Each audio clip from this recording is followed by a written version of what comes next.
10h, 11h, le grand rendez-vous européen avec Les Échos et iTélé. Nicolas Barré, Myriam Ankawa, Jean-Pierre Elkabbach.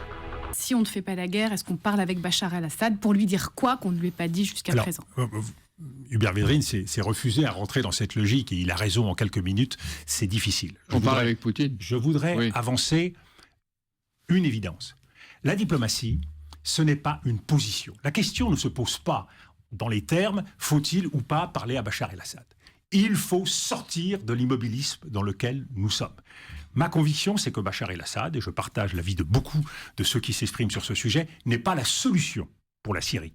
Mais il y a un état de fait. Partons de cette situation et avançons.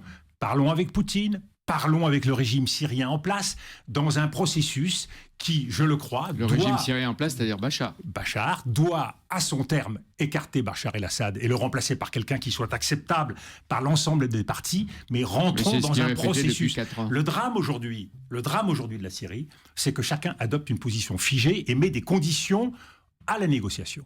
Le point de départ, c'est parlons avec tout le monde. Le point de départ, c'est faisons en sorte que l'Arabie Saoudite et l'Iran rompent leur guerre locale. Faisons en sorte que la Russie soit partie prenante de ce processus et alors la balle roulera et nous découvrirons un certain nombre de solutions. On peut parler de 10h, 11h, le grand rendez-vous européen avec Les Échos et iTélé.